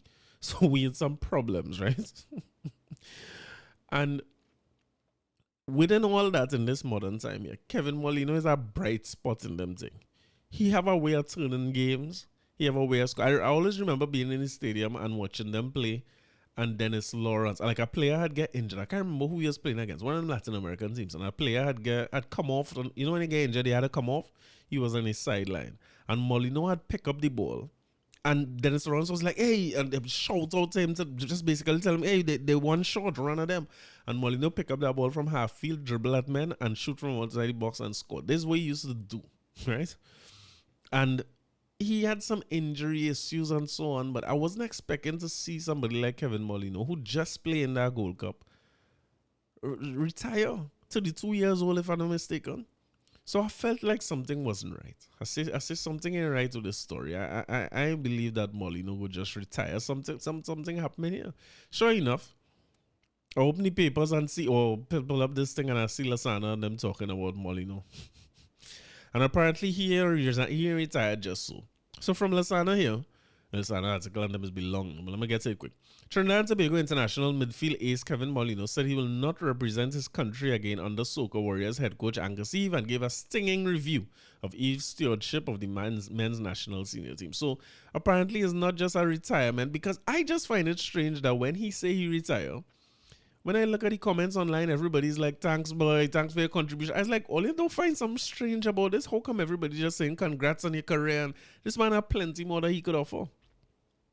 He says, for me, I'm done. I don't want to be a part of this mess. The 33-year-old Columbus Crew player told Wired it's a I don't want to be a part of this setup where the national coach is usually the national team for his own benefit. I don't want to be a part of that. For me, he lost the locker room. 100% he lost the locker room. Ironically, Molino was Eve's captain at the 2023 Gold Cup, and on Wednesday, the national head coach named him in the 40-man shortlist, but now he retired, right? I want to go back to his quotes. He said, the beautiful game should never feel like stress. Said Molino claimed that his Gold Cup experience left him so depressed that his club arranged therapy to get him back in the right frame of mind. Poor fellow. There are some more quotes he say, Angus, he's claiming that when they were talking about match fees, and his claim is that they argue about match fees because the statements coming from the normalization committee and everybody who represents them is that, hey, the international players could hold some strain, all the fellas getting paid big money, you know what I mean? And he's basically saying that is not fair. He had a fight not just for himself and money for himself, but for the younger players, as he say. As far as I can see, let me read what he quotes. He said, I was a young player once, I remember how it feels. We want every player at the end of a big tournament like this to be able to buy a little foreign news car or something. We just can't represent ourselves. We have to represent the younger players too. I find that's fair. He said the Soca Warriors got $1,500 per match at the Gold Cup plus bonuses. And Molino claimed that the normalization committee offered $1,000 to try to get the foreign-based players to accept it on the grounds that they earned most of their income from clubs abroad anyway. So I guess the normalization committee crying broken and trying to figure it out. At some point in the back and forth, he say Angus say, don't bleed the normalization committee. And then when they settle on $2,000 a player, Angus apparently tell the men and them, or they're going to fight them for more money. Now we technical team have to take less money. Now that go cause a rift between players anyway, right? I mean, the issue there is still the normalization committee and the funding for our football. But nobody going to feel good about that, and that's sure to cause issues.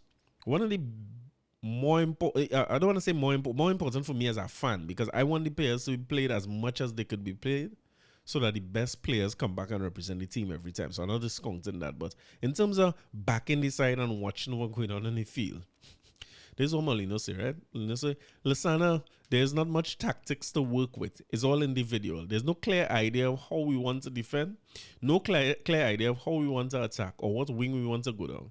We don't have passing combinations to create overloads. You don't see relationships between our different lines. We don't have a style of play. We don't have a clear idea of what we want to do. It was only individual moments. You do this, you do that. And as he said, that is what his coaching style. He says some coaches don't want to be challenged. And the moment the coach was challenged after the Jamaica game, it became a big, big problem. We had a meeting and discussed what happened. A lot of players said a lot of things. Marvin Phillip was saying we don't know what we are doing. And for me, I know that was the end of Marvin. I spoke up and Sheldon Battle spoke up. I said we focus too much on the opponents and not what we want to do or how we want to break down the opponents. We discussed why we changed the formation from the St. Kitts game, and he didn't want to discuss that at all. Now, from the armchair pundits now, this is not the experts, right? That was one of the bigger criticisms from the Facebook people then, the commenters. They're saying that every time Angus play a new game, is a new formation, is a whole set of new players, it's a new style. These are things you see in the armchair pundit saying, right? Molino goes on to say this is a job where you have to deal with criticism, whether you're a coach or a player. If you don't want that, then there's not the job for you. Working at grocery or wash cars or something.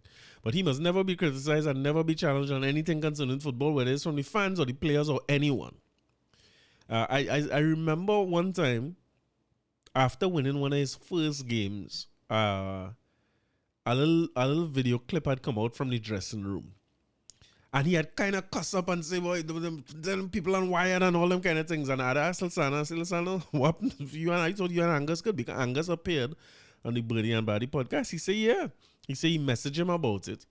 But Angus said he was not talking about Wired like Lasana and them. He was more talking about the commenters on Wired page. Which the commenters do get wild, to be fair. But it didn't seem to me like he was talking about commenters at the time, if I'm being honest. And that's a little bit worrying. Now, Lasana was fair when he went deep into this article to say that Molino did have issues before. And I remember him being sidelined under Stephen Hart for boat ride issues. I remember the boat ride situation. I remember having a long argument. Salute my boy Al. I remember having every time me and Al argues, be forever, you know. Because I remember having a long argument with him back then. And in fairness to Al's point was, there's no bigger player than the team.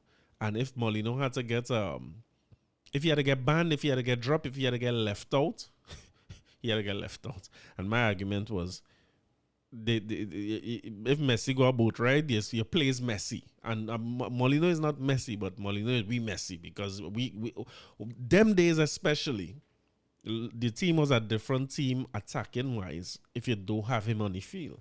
But again, I mean, Al is a man know more about football, and especially when it comes to from the coaching and technical standpoint, even more officiating and things than me. So, and I mean, Steve Matt went along with him. Steve Matt banned him. I sort of remember, is it Cordell Cato who showed up to camp with his wife and his children and thing, and they sent him home? So Steve Matt was a little bit more of a disciplinarian than we had seen over time.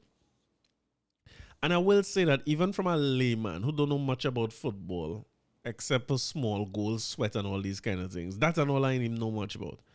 I will say that as a football fan, it is very, very clear to see under Ben Hacker days, right? It was clear when you went in the stadium, like a layman like me could see tactical changes happening on the field. You could see something they're trying to do when we go out there. I always remember one of the early games where they had tried to lock out certain players. I believe it was it Guatemala, but I can't remember offhand. But you could see that they had taken the defense to take certain players out of the game.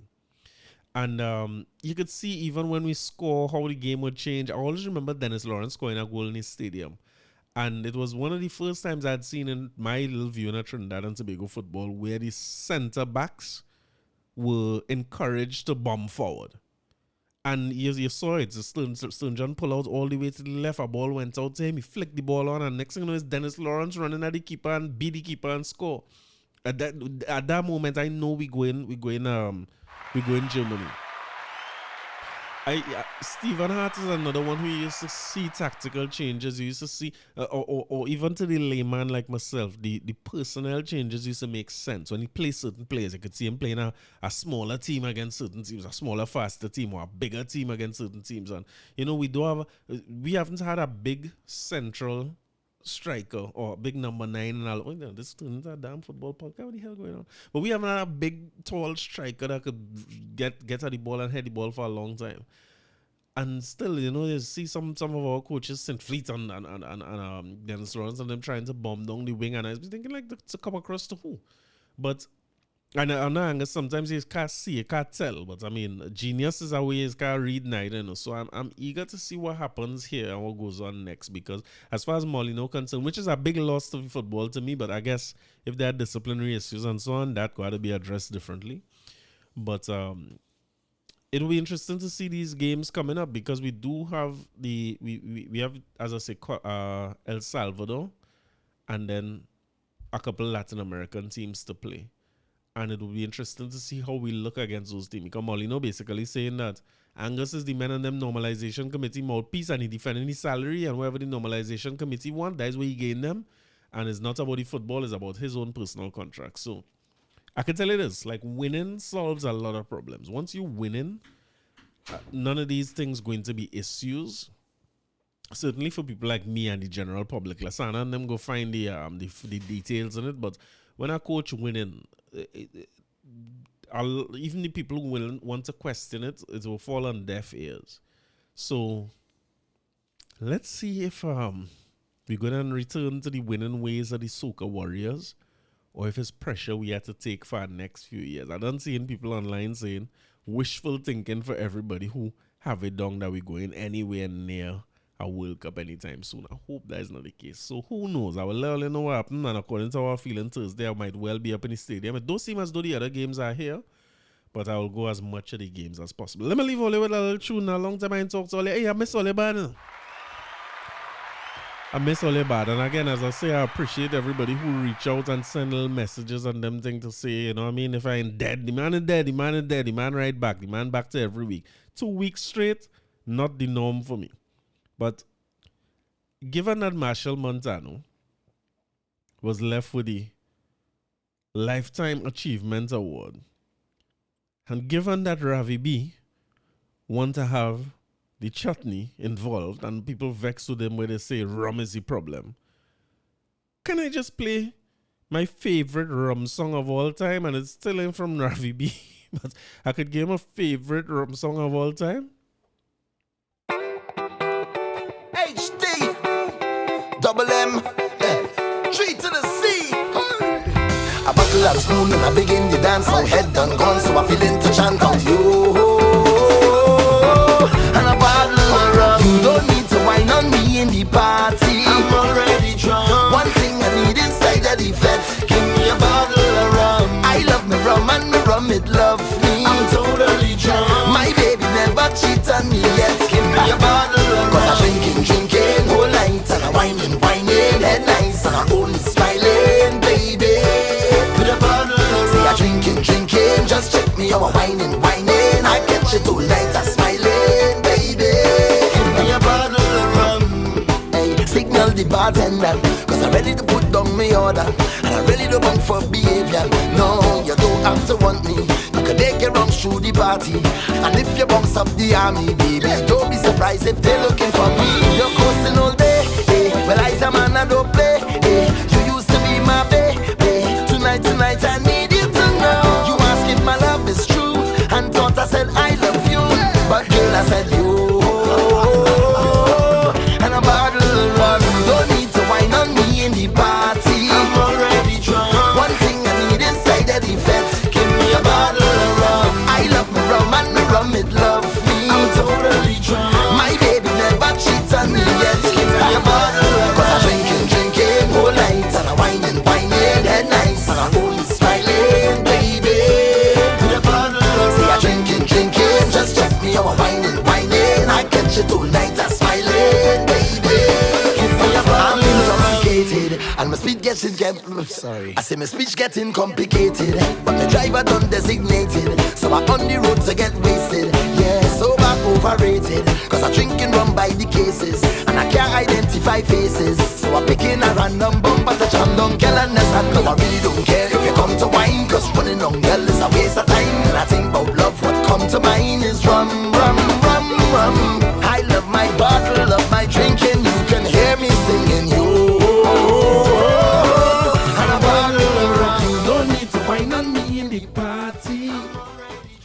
I'm just wine on me in the fete. And it would be impossible for me to play that song without leaving you with this. Yeah, see me. The people call him Benjamin. So they want to tune again.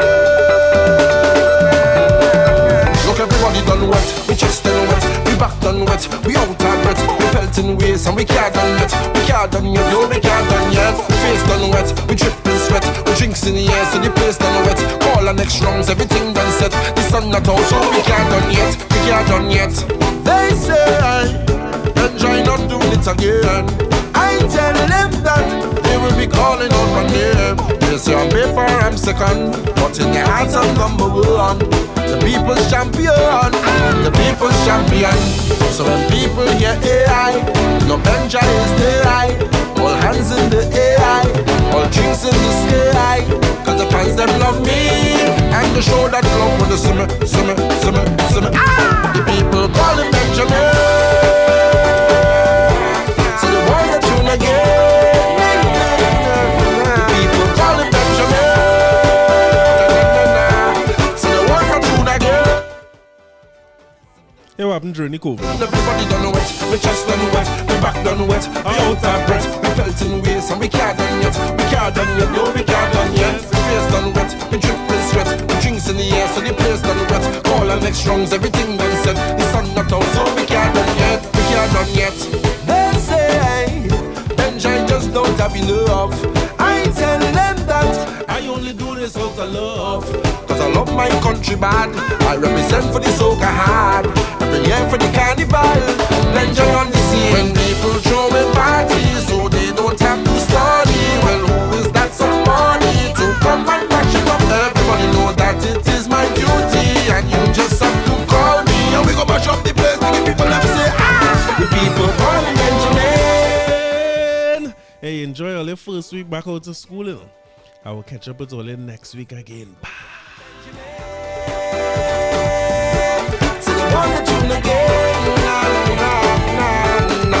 Look, everybody done wet, we just done wet, we back done wet, we out our breath, I built in ways and we can't done yet, we can't done yet, no, we can't done yet.